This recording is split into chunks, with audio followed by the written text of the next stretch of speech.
성경 말씀 함께 보도록 하겠습니다. 요한복음 19장입니다. 요한복음 19장 30절 한 절의 말씀입니다. 요한복음 19장 30절입니다. 요한복음 19장 30절 한 절 말씀 함께 합독하도록 하겠습니다. 예수께서 신 포도주를 받으신 후에 이르시되 다 이루었다 하시고 머리를 숙이니 영혼이 떠나 가시니라. 아멘. 이번 한 주간 새벽에는요, 예수님이 죽으시기까지 한 주간 어떤 삶을 사셨는가 함께 살펴봤습니다. 그리고 저녁 예배 시간은 예수님이 체포당하신 이후로 죽음까지의 어떤 일이 있었는지를 생각해 봤습니다. 첫 번째는 베드로의 부인의 사건이 있었습니다. 그리고 그 사건을 통해서 우리가 함께 배운 것은 주님, 우리는 연약합니다. 우리는 아무리 강한 의지를 가져도 그걸 지켜낼 수 있는 강함이 없습니다. 우리는 연약한 존재입니다. 라는 말씀을 살펴봤습니다. 그리고 두 번째 시간은 빌라도의 재판에 대해서 살펴봤습니다. 빌라도는 예수님이 죄가 없음을 알면서도 풀어주지 못했습니다. 우리도 똑같았다고 했습니다. 우리도 알면서 하지 못하는 신앙의 내용들이 참 많다라는 말씀을 함께 나누었습니다. 그리고 수요일에는 구레네 사람 시몬의 이야기를 통해서 억지로라도 그것은 우리에게 신앙의 큰 유익을 가져다 준다라는 말씀을 나누었고, 어제 저녁에는 십자가에서 엘리 엘리 라마 사박다니 나의 하나님 어찌하여 나를 버리셨습니까? 라고 예수님이 절규하시는 그 가운데 하나님이 침묵하셨다. 그리고 이러한 하나님의 침묵은 우리를 향해 포기할 수 없는 사랑의 강한 메시지였다라는 점을 살펴봤습니다. 이제 오늘 마지막은요, 예수님의 전 인생, 예수님의 삶 전체를 함께 돌아보는 시간을 가지려고 합니다. 특별히 오늘 본문을 보면 예수님이 운명하기 직전에 다 이루었다. 물론 운명하시기 직전에 하신 마지막 말은 아닙니다. 마지막 말씀은 아버지여 내 영혼을 받아주십시오. 이게 마지막 말이었고, 그 전에 하셨던 말씀이 바로 다 이루었다라는 말씀이에요. 이 말씀을 가지고 예수님은 어떤 인생을 사셨는지, 예수님의 삶의 목적은 과연 무엇이었는지, 이 부분을요 함께 나눔으로 이 고난주간 우리가 무엇을 결심하고 우리가 무엇을 결단해야 하는가를 다시 한번 확인하는 그런 시간이 되었으면 합니다. 예수님은 이제 죽음이 임박하셨다는 것을 인지하셨습니다. 그리고 말씀하십니다. 다 이루었다. 도대체 무엇을 다 이루셨다고 말씀하는 걸까요? 하나님이 자신을 이 땅에 보내신 목적, 자신의 삶의 목적을 다 이루었다라는 뜻인 겁니다. 이 부분을 여러분에게 세 가지로 설명할 수 있습니다. 예수님이 십자가를 통해서, 예수님이 자신의 삶을 통해서 이루어내신 것이 무엇이냐? 첫 번째는요, 자신에 대해 예언된 모든 말씀을 이루셨다라는 뜻이에요. 다시 한번요, 성경을 보면 예수 그리스도에 대해서 예언하신 것들이 참 많아요. 예를 들면 예수님은 누구의 후손으로 이 땅에 태어날까요? 여자의 후손으로 이 땅에 태어날 거다. 이게 창세기 15장의 3장 15절의 이야기거든요. 여자의 후손에서 날 사람이 뱀의 머리를 밟겠다. 여자의 후손으로 태어날 거다. 그래서 그 말씀이 갈라디아서 4장 4절로 넘어가 보면 때가 참에 하나님이 여자에게서 아들을 낳게 하시며로 성취가 되는 거예요. 창세기부터 예수님에 대한 예언의 이야기가 있었던 거예요. 여자의 후손으로 태어날 거다. 또 아브라함의 후손으로 태어날 것이다. 창세기 22장에 보면 너의 씨로 말미암아 엄청난 일들이 일어날 거다라고 했을 때 그것이 바로 예수 그리스도에 대한 예언이었던 거죠. 사무엘하 7장 말씀을 보시면 다윗의 후손으로 메시아가 이 땅에 오실 것이다라는 예언도 있습니다. 뿐만 아니라 여러분이 잘 아시는 이사야서의 말씀을 보시면 바로 메시아를 통해서 소경이 앞을 보며 안질뱅이가 일어서며 귀머거리가 듣게 될 것이라는 예언이 있습니다. 바로 예수님은 그 예언을 모두 다 이루셨다라는 거예요. 뿐만 아니라 이사야서 8장을 보시면 메시아가 이 땅에 왔을 때 사람들에게 환영을 받을 것이라는 이야기가 나와요. 말 그대로 예수님은 환영을 받으셨어요. 그러나 이사야 53장을 보면 그 환영은 잠깐이고 미움과 멸시와 천대 이런 것들을 받으실 것에 대한 예언이 이사야서 53장에 나와요.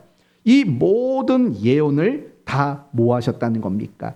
이루셨다라고 예수님은 말씀하고 있는 거예요.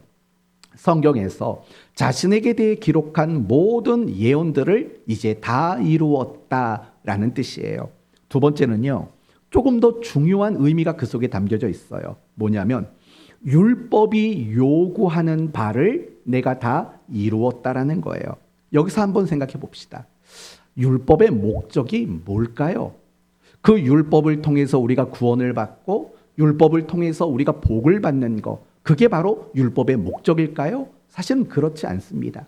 율법은 우리를 구원할 수 없고 율법은요, 우리를 복받도록 만드는 그런 역할과 기능을 가지지 못해요. 그렇다면 하나님은 그런 율법을 인간에게 주신 진정한 목적은 무엇일까요? 무엇을 깨달으라고요? 죄를 깨달으라는 거예요. 우리 인간으로 하여금 그 율법이라는 정답과 기준을 제시하시면서 내가 그것을 지켜내지 못하는 걸 통해서 나는 죄인입니다 라는 이 사실을 깨닫고 인정하도록 만드시는 것이 율법의 목적인 거죠. 그러나 세상은 어떻습니까?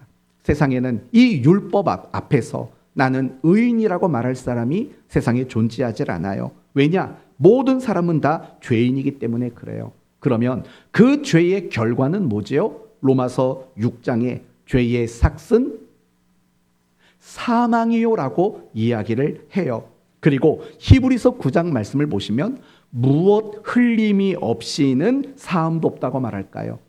피 흘림이 없이는 사함도 없다라고 말을 하는 거예요. 그러니 결국 예수님이 다 이루셨다라고 말하는 것은요, 율법의 요구를 이루셨다라는 거예요. 그럼 율법의 요구가 뭔데요? 죄인은 그 죄를 용서받기 위해서 죄값을 지불해야 된다라는 거예요. 그러면 왜 죄값을 지불하는 방법으로 하나님은 우리를 구원하실까요? 하나님은 공의로우신 분이기 때문에 그래요. 하나님은 엿장수가 아니죠. 옛날에 우리 그런 말 썼잖아요. 다 뭐 마음대로 한다고요? 엿장수 마음대로 한다고.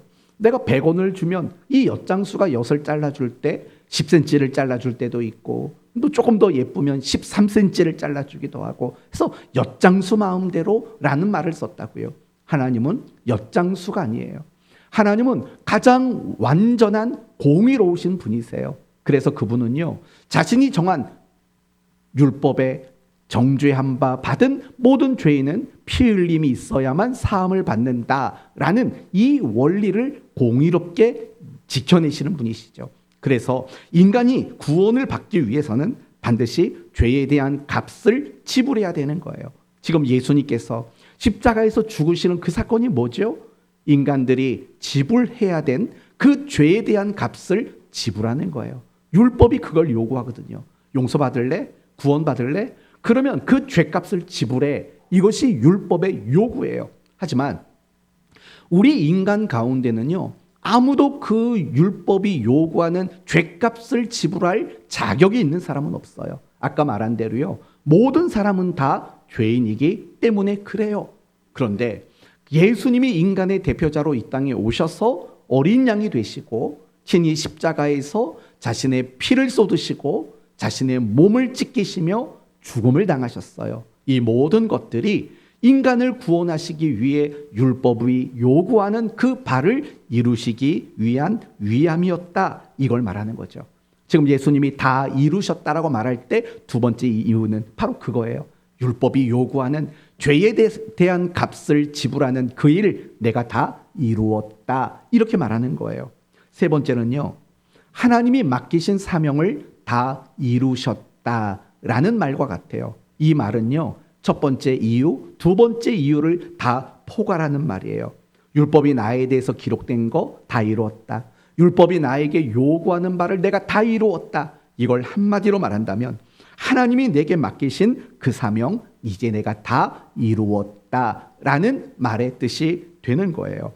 그래서 예수님은요, 이 땅에서 살아가는 모든 순간 속에서요, 어떤 의식을 가지고 사셨냐면 사명의식이라는 걸 가지고 사셨어요. 그래서 그걸 어떻게 알 수 있냐면 예수님이 자주 하셨던 말씀 중에 이런 말씀이 있어요. 하나님이 나를 보내셨다. 이런 말들을요, 굉장히 자주 쓰시는 걸 보게 돼요. 예를 들면 나는 이스라엘의 잃어버린 양 외에는 다른 데로 보냄을 받지 아니하였다. 여기서도 자신이 보냄받은 자라고 분명히 말을 해요. 그러면서 또 이렇게 말해요. 제자들에게 말한 거예요.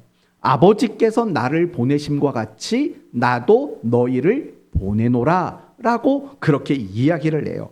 그리고 예수님이 또 이렇게 말씀하셨어요. 내가 이 일을 위하여 보냄을 받았노라. 이런 말들이 나와요. 그러니 지금 예수님은 날마다 무엇을 붙잡고 살았냐면 하나님이 나를 보내셨다라는 그 분명한, 그 뚜렷한 사명의식을 가지고 예수님은 사셨다라는 거예요. 세상 죄를 지고 가는 하나님의 어린 양이라는 그 사명의식을 예수님은 평생 붙들고 그렇게 살아오셨다라는 거예요. 사랑하는 성도 여러분, 바로 예수님이 다 이루셨다라고 말씀하실 때 이 부분이 가장 중요한 거예요. 하나님이 내게 맡기신 사명, 하나님이 내게 맡기신 그 임무, 그것들을 내가 이제 다 감당했다, 다 이루었다, 이렇게 고백하고 있는 거예요. 그러면은요, 예수님이 다 이루셨다라고 말씀하신 그 말씀을 우리에게는 어떻게 적용할 수 있을까요? 이렇게 적용할 수 있겠죠. 우리도 말씀에 순종하며 살아야 된다. 우리도 하나님이 내게 요구하는 대로 살아야 한다라고 적용할 수 있어요. 그런데 무엇보다 중요하게 우리에게 적용해야 되는 건 뭐냐면 하나님이 나에게 맡기신 그 사명을 나도 감당하는 삶을 살아야 된다라고 이 말씀을 우리는 적용할 수 있어야 한다라는 거예요. 여러분에게 종종 이런 질문을 드려요. 여러분, 구원이 뭐라고 생각하십니까? 이런 질문 여러분 많이 들어보셨을 거예요. 구원이 무엇입니까? 보통 성도들이 알고 있는 구원은 죄 사함을 받는 것, 그리고 또는 죽으면 어디 가는 거죠?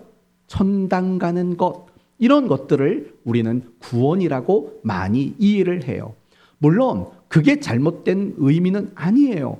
구원이란 죄 용서받은 거 맞아요. 구원은요, 천국 가는 거 맞아요. 그러나 여러분이 성경을 한번 잘 읽어보세요. 성경에서 구원이라는 것을 이야기할 때 죽으면 천국 간다, 이런 것들이 강조가 되고 있는지를 보세요. 사실은요, 죽으면 천국 간다라고 강조되는 구원의 내용은 그다지 나오지를 않아요. 그러면 성경이 말하는 구원의 본질이란 뭐냐? 내가 하나님의 자녀가 된 그것이 구원의 본질이라고 말을 해요. 그리고 더 나가서 하나님 자녀로서의 모범이신 예수 그리스도를 닮아가는 것이 구원의 본질이라고 말해요. 그리고 무엇보다도 구원이 말하는 본질은 하나님이 나를 통해서 어떤 일들을 감당하기 위해 나를 사명자로 부르셨다라는 것이 구원의 본질이기도 한 거예요. 그렇기 때문에요, 항상 우리는 내게 맡겨진 사명이 무엇이며 내가 감당하고 내가 이루어내야 하는 그 책임이 무엇인가에 대해서 우리는 끊임없이 생각할 줄 아는 그런 지혜가 우리에게 필요한 거죠. 다시 말하면 이런 거예요. 지금 예수님은 십자가에서 죽기 직전에 이렇게 말했어요. 다 이루었다. 하나님이 내게 맡기신 그 사명, 하나님이 나에게 맡기신 그 목적, 내가 그걸 다 이루었다. 이 고백이 누구의 고백이 되어야 되냐면 예수 그리스도를 믿는, 더 정확히 말한다면 예수님이 나를 위해 고난당하시고 그분이 십자가에서 죽으셨다라는 사실을 믿고 감사하는 모든 사람들의 고백 속에서 다 나와야 되는 거예요. 다 이루었다. 이 고백이, 우리 모두의 고백이 반드시 되어져야만 한다라는 거예요. 그러면 여러분, 이제 여러분이 스스로 한번 점검해 볼 게 있어요. 그게 뭐냐면 지금 여러분에게는 무엇이 사명으로 붙들려 있는지를 한번 생각해 보세요. 하나님이 여러분을 이 땅에 보내셨을 때 과연 여러분에게 어떤 사명을 맡기셨을까요? 여러분, 하나님이 창조하시고 하나님이 존재케 하신 모든 것에는 목적이 있다는 걸 아실 거예요. 세상에 나무는 왜 있어야 될까요? 예쁘라고? 물론 예쁘라고도 있는 거예요. 그럼 나무는 왜 있어야 될까요? 산소지요. 나무가 없으면 우리는 숨을 쉴 수 없게 되는 거죠. 왜요? 나무에서 우리가 숨을 쉴 수 있는 산소를 만들어내는 거 아니겠어요?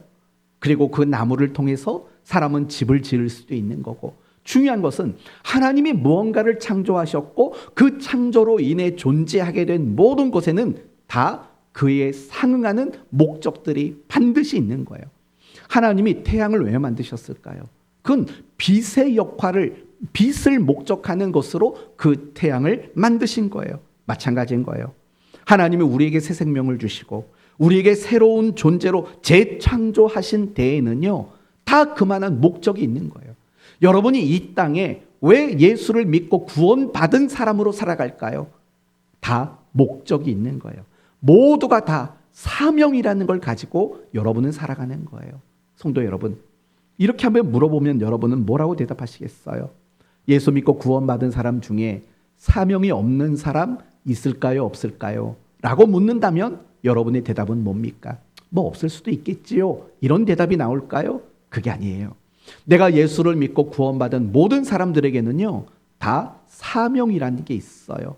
이 자리에 연세가 지긋하신 우리 권사님들, 여러분에게도 사명이 있어요. 아직 나는 젊다고 생각하시는 여러분에게도 사명이 있어요. 그리고 나는 아직 어리다고 생각하는 여러분에게도 분명히 사명이라는 게 있어요. 그 사명을 목적으로 여러분을 이 땅에 살아가도록 만드신다라는 거예요. 그러므로 과연 하나님이 내게 기대하시고 내게 원하시는 그 사명은 과연 무엇인가에 대한 정말 심도 있고 진지한 고민이 사실은 우리에게 있어야 되는 거예요. 예수님은 십자가에서 다 이루셨다라고 말씀하셨어요. 그 예수님을 묵상하는 이 고난주간에 우리가 나에게 맡겨지신 그 사명에 대한 진지한 고민이 없다면 우리는 이 십자가의 고난을 무엇인가를 빼놓고 묵상하고 있는 사람일 수밖에 없는 거예요. 사랑하는 성도 여러분, 이제 고난주간이 저물어가고 있어요. 그러나 여러분 계속 고민했으면 좋겠어요. 여러분이 70살이 된 나이에 하나님 내 사명이 뭡니까? 71살이 되셔도 또 물어보셔야 돼요. 80살이 되셨어도 또 물어보셔야 돼요. 하나님, 나에게 어떤 사명을 맡기셨습니까? 그리고 그 사명을 알고 그 사명을 붙드는 일들이 너무나도 중요한 거예요. 예를 들면 이런 거예요. 여러분이 사명을 붙들 때 여러분은 약한 사람이 안 돼요. 여러분이 사명을 붙들 때 여러분은 강한 사람이 되는 거고요.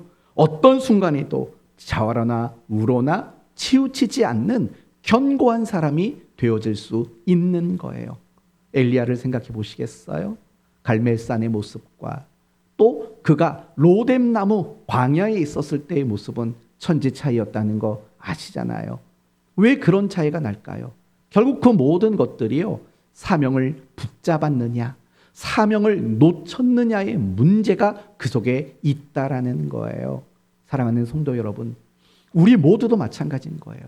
내 신앙이 갈수록 무기력해지고 내가 신앙이 활력이 없다라는 것은 내가 감당하고 내가 또 목적하고 있는 뚜렷한 사명의식이 우리 안에서 사그라들었기 때문이라는 거예요.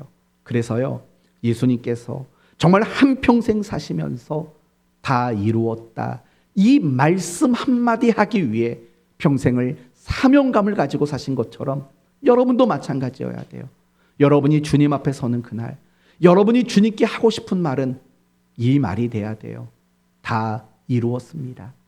하나님이 나에게 계획하시고 하나님이 나에게 소원하시고 하나님이 나에게 목적하신 그 사명 제가 다 이루었습니다. 이 고백이 여러분이 하나님 앞에 서는 날 해야 하는 가장 중요한 고백이 되었으면 좋겠습니다. 다시 한번 말씀드립니다. 여러분에게 사명이 무엇입니까? 지금 여러분이 무엇을 붙잡고 있으십니까? 그 사명이 뚜렷하십니까? 아니면 그 사명이 보이질 않습니까? 아니면 그 사명이 희미하십니까? 다시 한번 하나님이 여러분에게 맡기신 그 사명에 대한 진지한 고민과 물음이 여러분에게 날마다 커지게 되었으면 합니다. 이제 계속해서 우리가 생각해 볼 것은 이런 거예요. 지금 예수님은 다 이루셨다라고 말씀하셨어요. 그런데 그 말씀을 어디에서 하셨을까요? 바로 십자가 위에서, 십자가에 못 박힌 상태에서 이 고백을 했다라는 사실을 먼저 생각해 봐야 돼요. 조롱과 멸시가 쏟아지고 고통이 넘쳐나고 죽음이 코앞에 있는 바로 그 십자가에서 다 이루셨다라고 말씀하고 있어요. 왜 하필이면 그랬을까요?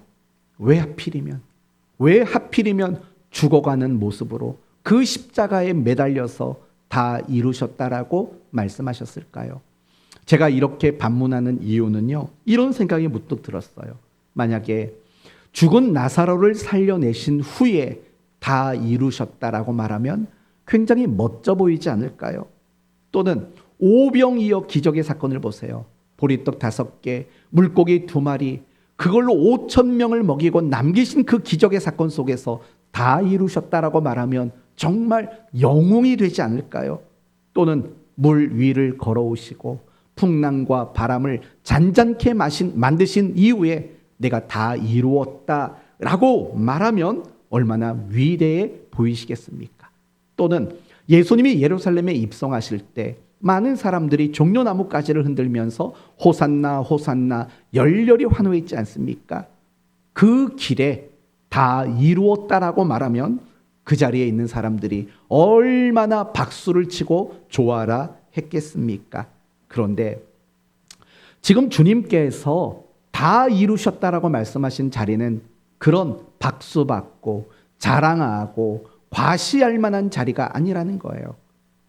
지금 고통 속에서 죽어가고 있는 그 십자가의 자리에서 예수님은 다 이루셨다라고 말씀하고 있는 거예요. 물론 우리는 이해가 돼요. 예수님이 십자가에서 다 이루셨다라고 말씀하신 그 말씀의 의도와 목적이 뭔가 우리는 충분히 이해가 돼요. 하지만 여러분, 우리 입장에서 생각하지 마세요.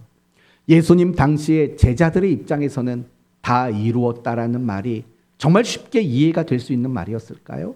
또는 그 예수님이 죽어가는 모습을 바라보고 있는 그 군중들은 다 이루었다라는 그 말을 정말 이해할 수 있었을까요?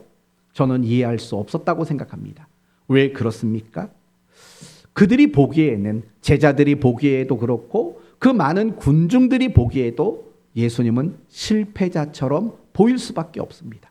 만약에 제자들이 예수님이 다 이루었다라는 그 말을 정말 이해했다면 그들이 제자의 삶을 포기하고 자신이 가지고 있었던 원래 직업으로 돌아가고 고향으로 돌아가는 일들이 일어났겠습니까? 그러지 않았을 거예요. 내가 다 이루었다라는 그 말이 이해가 됐다면 그들은 더 열정을 내서 남아서라도 제자의 삶을 살아내려고 노력했을 거예요. 하지만 도무지 이해가 안 돼요. 거기서 그런 식으로 죽은 분이 다 이루었다고 말하는데 도대체 뭘 이루었는지도 모르고 도대체 이분이 평생 뭘 하시면서 사신 것도 아무것도 이해가 되지 않았을 거예요. 정말 이해가 되지 않았을 거예요. 그들이 기대한 거는요, 기적과 능력을 나타내는 거죠. 유대인의 왕이 되어서 로마를 짓밟아 로마의 압제로부터 유다를 독립시키는 걸 기대했겠죠. 그래서 그런 예수님 곁에서 권세의 자리를 누리고 싶은 것이 바로 제자들이 기대하고 있었던 바 아니겠어요?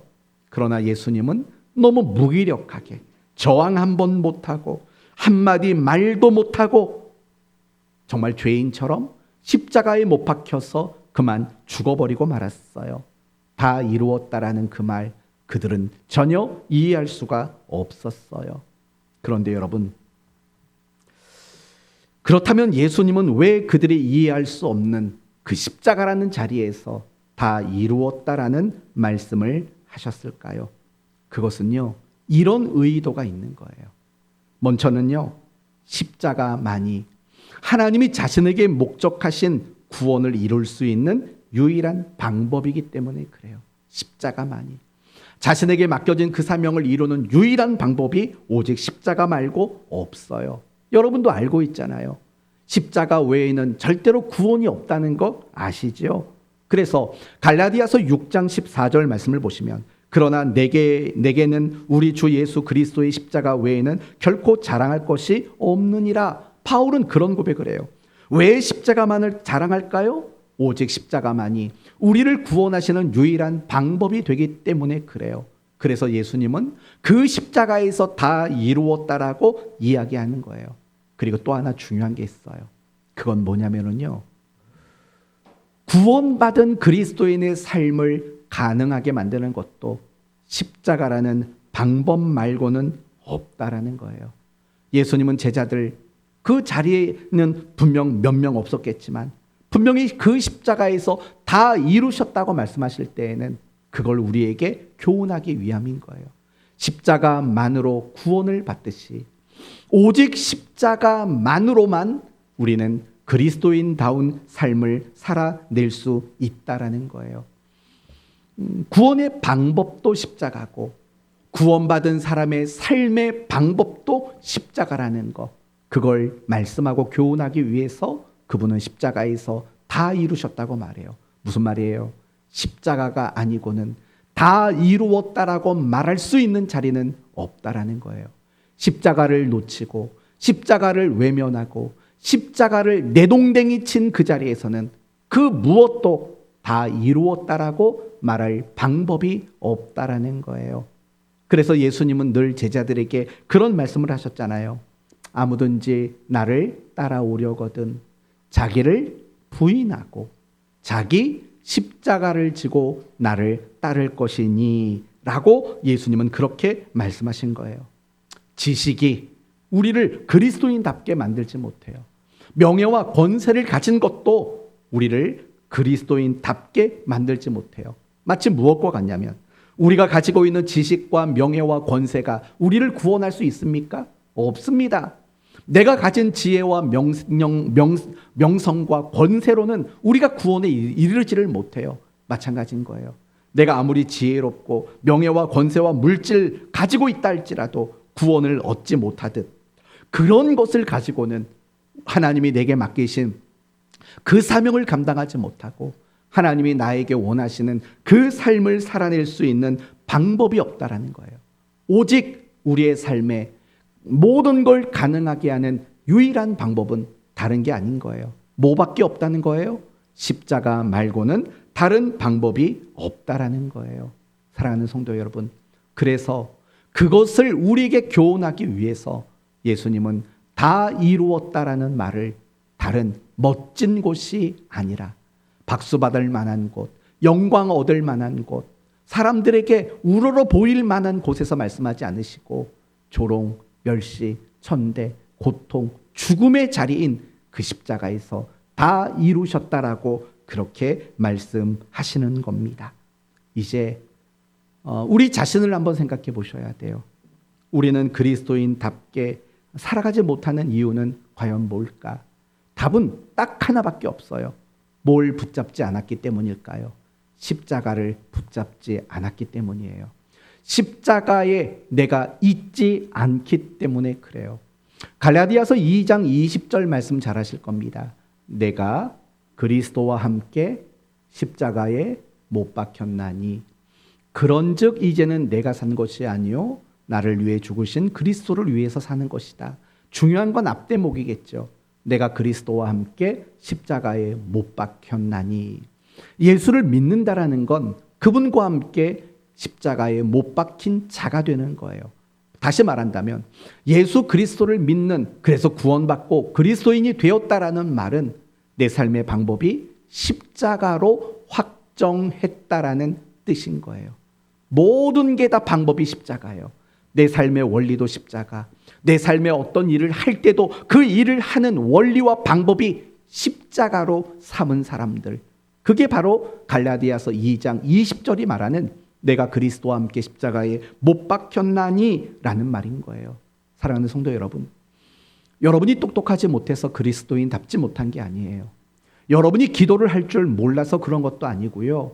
여러분이 어떤 성령의 은사를 받지 못해서도 아니에요. 내가 그리스도인답게 살아가지 못하는 유일한 이유는 내가 십자가를 놓아버렸기 때문이에요. 내가 머물러 있는 그 자리가 십자가의 자리가 아니고 내가 서 있는 그 자리가 십자가 있는 자리가 아니기 때문에 그래요.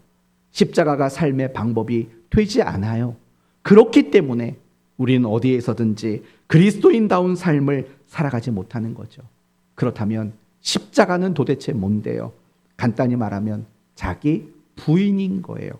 더 쉽게 말하면 내 뜻을 내려놓고 하나님의 뜻에 내가 철저히 항복하고 복종하는 것, 그게 바로 십자가인 거예요. 그래서 아무든지 나를 따라오려거든 자기 십자가를 지라고 말하기 이전에 먼저 하신 말이 뭐죠? 자기를 부인하라는 거예요. 자기를 부인하는 거, 그게 바로 자기 십자가를 지는 거예요. 십자가는 내 뜻 내려놓고 하나님의 뜻 앞에 나를 철저히 쳐서 복종시키고 항복시키는 거, 그게 바로 십자가인 거예요. 여러분이 십자가를 삶의 원리로 삼았는지는 그걸 보면 알 수 있는 거예요.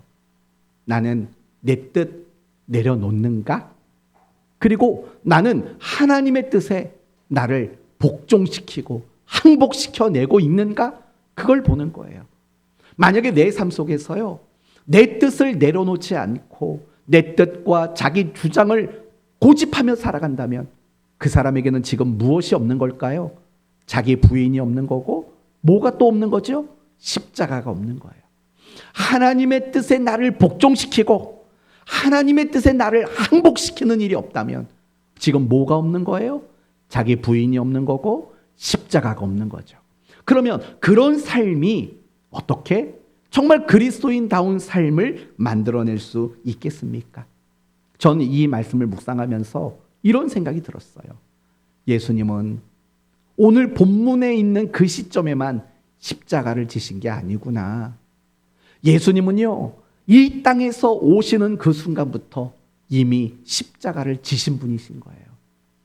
우리 눈에 보이는 그 나무로 만들어진 십자가는 이때 지셨겠지만 진정한 의미의 십자가는 이 땅에 태어나는 그 순간부터 예수님은 짊어지셨다라는 거예요. 왠 줄 아세요? 예수님은 단 한 번도 자기 기쁨이나 자기 만족이 목적인 적이 없으셨어요. 예수님은 단 한 번도 내가 원하는 것을 추구하신 적이 없어요. 예수님은 늘 이런 고백 속에 살았죠. 나의 원대로 마옵시고 아버지 원대로 되기를 원하나이다. 이것이 예수님의 인생의 철칙이었어요. 이것이 예수님의 인생의 목표였던 거예요. 이런 의미로 본다면 정말 예수님은 이 골고다라는 곳에서 처음 십자가를 지셨을까? 그렇지 않다라는 거예요. 그분이 이 땅에 오시는 그 순간부터 이미 예수님은 철저히 자기 십자가를 짊어지고 계신 분이었다라는 것을 우리는 확인할 수 있는 거예요. 그런 십자가를 짊어짐이 있을 때 예수님은 비로소 고백하는 거죠. 다 이루었다. 그렇게 고백할 수 있었던 거예요.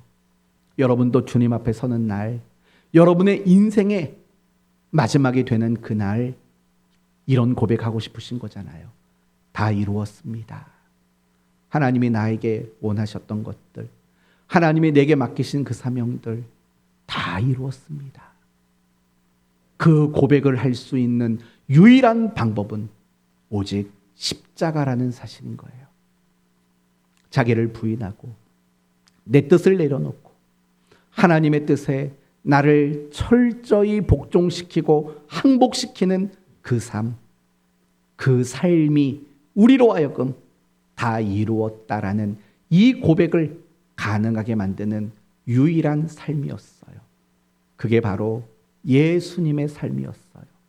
그게 바로 예수님의 인생의 목적이었다라고 오늘 본문은 우리에게 그렇게 말씀해 주고 계셔요. 하루하루 우리 마음판에 그걸 새겨 넣으셔야 돼요. 나의 원대로 마옵시고 아버지 원대로 하옵소서. 이게 여러분의 인생의 원리가 되셔야 되고 방법이 되셔야 돼요. 그것이 여러분의 인생의 목적이 되셔야 돼요. 그래야지만 우리 모두는 다 이루었다라고 말할 수 있어요.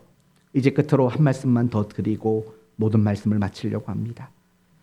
예수님은 오늘 본문에서 다 이루었다라고 말씀하셨어요. 그런데 정말 다 이루셨을까요? 한 번만 생각해 보세요. 예수님은 정말 다 이루셨을까? 저는 그런 의문이 들었어요. 왜냐하면요, 아직 예수님은 죽지 않으셨잖아요. 그리고 아직 예수님은 무덤에 장사되지 않으셨잖아요. 그런데 다 이루셨다라고 말씀하고 있어요. 분명히 성경은요, 예수님이 십자가에서 죽을 것을 예언했고 예수님이 부자의 무덤에 장사될 것을 예언했어요. 그런데 예수님 아직 그거 이루지 않았어요. 그런데도 불구하고 예수님은 다 이루었다라고 말씀하셨어요. 죽지도 않았는데. 죽어야 죄사함이 되는 거죠. 그런데도 다 이루셨다라고 말씀하셨어요. 이 말씀 속에서 우리가 알 수 있는 것은 뭘까요? 그것은 예수님의 의지와 결심인 거예요. 내 숨이 끊어지는 그 순간까지 나는 그분의 뜻만 붙잡을 거라고. 내 목숨이 끊어지는 그 자리까지라도 나는 주님의 하나님의 그 뜻을 한순간도 잊지 않겠다라는 주님의 의지와 결심이 그 속에 담겨져 있는 거예요. 오늘 본문을 볼까요? 30절. 예수께서 신 포도주를 마신 후에 이르시되 다 이루었다 하시고 뭐 했대요? 그 다음이 머리를 숙이니 라고 말을 해요. 단순히 목숨이 끊어져 목을 버틸 힘이 없어서 목이 숙여진 게 아니겠죠. 그분이 그 죽음을 스스로 받아들이고 있는 것을 우리에게 보여주고 있는 거겠죠. 사랑하는 성도 여러분, 오늘 말씀은 너무나도 명확합니다. 우리는 다 이루었다가 소원이 되어야 하는 사람들인 거예요. 그리고 그런 고백을 하기 위해서는 우리 모두가 자기 십자가를 짊어지는 것, 나의 원대로 마옵시고 아버지 원대로 되기를 원합니다를 소원하며 살아야 된다는 거예요. 그러기 위해서, 그 고백을 위해서 우리에게 필요한 것은 의지와 결심이라는 거예요. 날마다 결심하셔야 돼요. 나는 날마다 십자가를 지고, 내가 날마다 십자가를 지고 주님을 따라가겠다. 내게 맡겨진 그 사명 내가 잘 감당하겠다라는 끊임없는 결심, 바로 그 결심이 필요해요. 참 놀랍지요. 예수님은 십자가에서 정말 숨이 달랑달랑 끊어지기 직전에도 주님이, 하나님이 원하시는 그 삶을 의지하고 결심하고 결단하는 그 모습을 보이셨다라는 거예요. 여러분 모두도 결심하셔야 돼요. 내가 정말 하나님 앞에서 해야 되는 결심이 뭔가도 매일매일 고민하고 또 고민할 수 있어야 돼요. 그런 결심, 그런 의지를 새롭게 하는 과정이 우리에게 매일매일 필요한 거예요. 나의 원대로 마옵시고 해야 되는데 나도 모르는 사이에 나의 원대로 해주십소가 돼요. 그럴 땐 또다시 결심해야죠. 주님, 나의 원대로 마옵시고. 이런 끊임없는 의지와 결심이 우리를 다 이루었다라는 그 자리로 옮겨놓게 되는 거예요. 여러분 아시잖아요. 결심하는 사람과 결심하지 않는 사람의 차이가 뭔지 아시잖아요. 오늘날 그리스도인들에게서 이제 사라져가고 있는 것들이 있어요. 그게 뭔지 아세요? 결심이에요. 결심.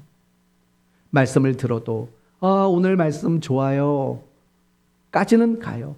그러나 결심하지 않는 것이 오늘날 우리의 모습이 아닌가라고 생각이 듭니다. 이제 말씀을 마치겠습니다. 주님은 다 이루셨다라고 말씀하셨어요. 특별히 하나님이 자신을 이 땅에 보내신 그 목적, 사람들의 죄를 용서하고 그리고 그 죄값을 지불함으로 사람을 구원하는 그 목적을 다 이루셨다고 말씀하셨어요.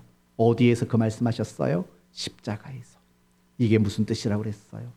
나의 원대로 마옵시고 아버지 뜻대로 되기를 원합니다라는 그 십자가의 고백이 자신에게 맡겨진 그 사명을 감당하도록 만들었다라는 거예요.